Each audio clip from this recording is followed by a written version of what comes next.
So we'll jump to the second panel right now, and this is going to be a little bit of a different format. We'll have Cathy Rosa go first.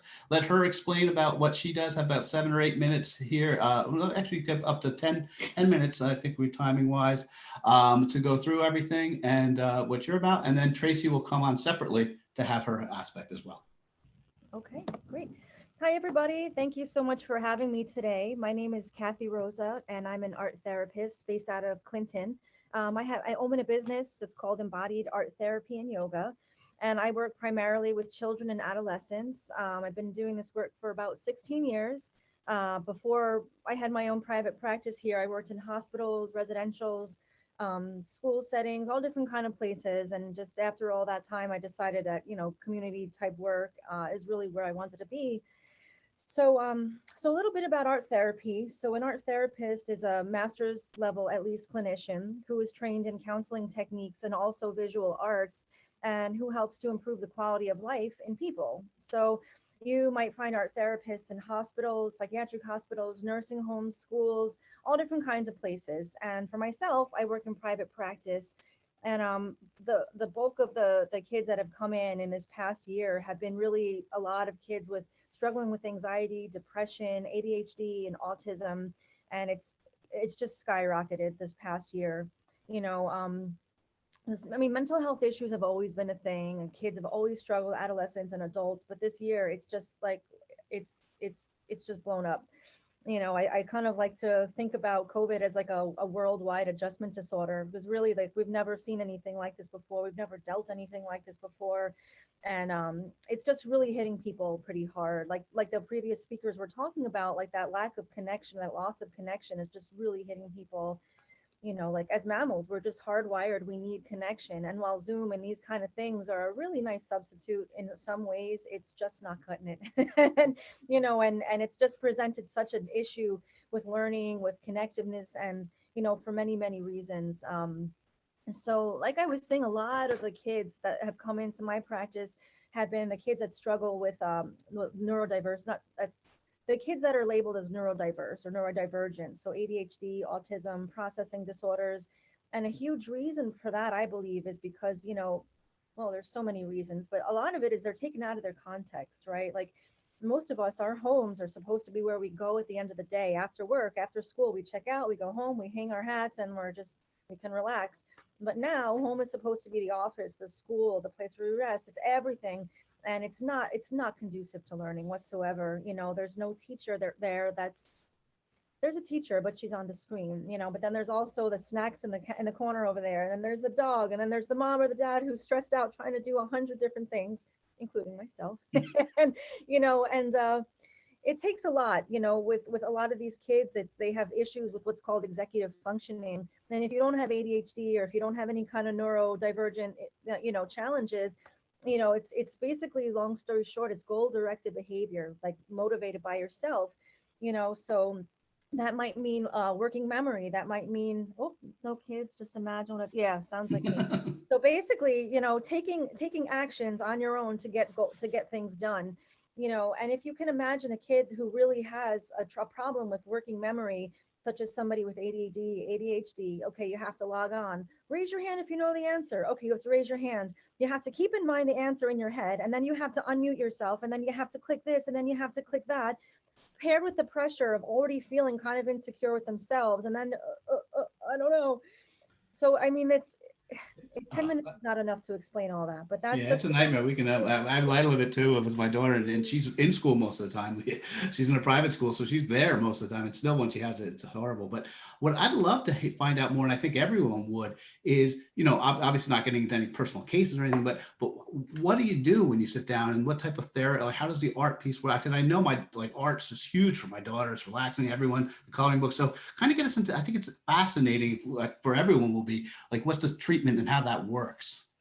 sure. So, I mean, it kind of depends like who you're working with, because like when I was working in group homes and psychiatric hospitals, the art really was a way to kind of get them together and sit in the same room and not kill each other. And literally that was like success, woo, bells and whistles, and then you have somebody who might be a lot more higher functioning, and it really helps them to, like, let's say somebody might have PTSD. when they're getting into that painful material or that traumatic material, the part of the brain that's responsible for verbalizing this stuff literally goes offline. It shuts down. There's no words, literally.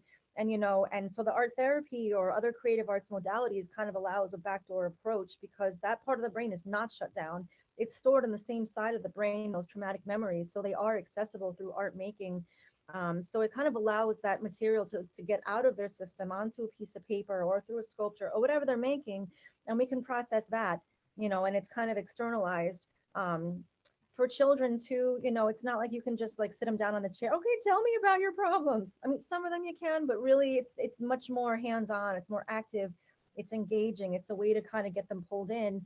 And some of them you really can process with some kids, and they can really connect dots. And some of them are just so fragile, or they've just been through so much, they just cannot go directly into the problem or directly into like what's going on with them. So we might draw a picture, like if there's big time family issues, like maybe we would tell a little story about a family of animals who feels, one of them is always angry and just feels so misunderstood. Can you draw this animal, and can you tell, let's write a story about it, or let's create a dialogue about it. So it's really interesting. You're working through the metaphor instead of going directly into the child's psyche. Some of them, they just can't handle it. um, a lot of unconscious material also comes up, things that people don't always realize or they don't always put there on purpose, but it comes up kind of like, like a Freudian slip or stuff that comes up in dreams, sort of in the same vein. So there's so many different ways to work with the materials. People with autism, a lot of times it's sensory integration, fine motor skills. So it really just depends on what the goals are and who I'm working with. um, but really for the art piece, like so many kids have just shut down, like they've just kids that have already are prone to isolation. When you're really depressed or really anxious, most people want to pull back. And then, now it's kind of normalized to do school at home, and so they pull back even more, and just the thought of going back out into society, or the thought of externalizing anything, is just so overwhelming. And so the art really allows like a lowering of the defenses. For some kids it's like they're making art as they're talking. For some kids it's they're just making the art, and then afterwards we process. But it really is such a valuable tool. No, I can definitely see how that can help. And Mhm. so as far as like with everyone else, what's the one thing you want people to take if they take nothing else from your conversation? What's that one thing, your 2 minute wrap up as to what they should be? I just really feel like a lot of it is self-care. A lot of it is kind of normalizing how insane this is, because I hear so many people, so many kids, like they're like, what's wrong with me? What's wrong with me? I'm so unmotivated. I can't do it, and a lot of it is like, well, you've been sitting in the same four walls. And like for me, it's like, whoa, I get to go to shop right at Walmart. I can get in my car and drive away. Like that's my exciting life these days with COVID. But many of these kids, they can't. They just literally can't. They don't have anything to look back on. Well, I don't want to say anything, but as adults, we have a whole lifetime worth of experience to draw upon. Not like COVID, but we can look back and say, last time I had a catastrophe, I was able to deal with it. I had this person and that, and I did this.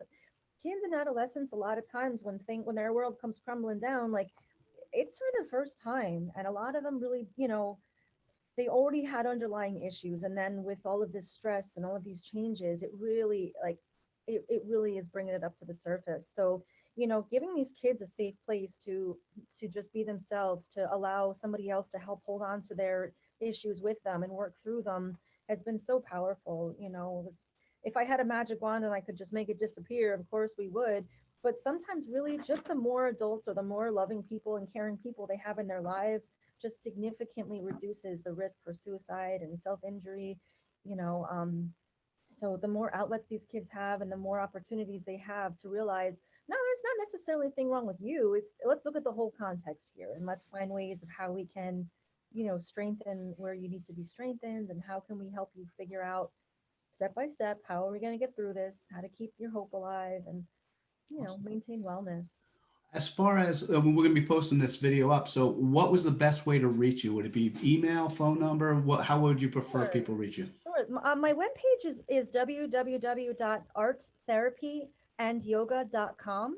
My phone number is 732 439 3385. And my email is clintonarttherapy@gmail.com. Great. And we'll have that all posted with the video and everything. So Thank you so excellent. much. Thank you So for having me. Tracy, do you want to take a minute and introduce yourself? Well, before we go, just real quick, anyone have any questions? I kind of guessed that no one would, but anyone have any questions or anything for Cathy at this point? Or I don't have a question, but I have a comment. We adopted twins from Romania in 1995, and they were 2 years old, and they saw an art therapist in Clinton by the name of David Hanley, and it was extraordinary. It really was amazing. So I'm a big fan, and we have an art therapist at the Center for Great Expectations as well. Oh, It's a wonderful modality. So thank you for what you do. thank you so much. Thank you.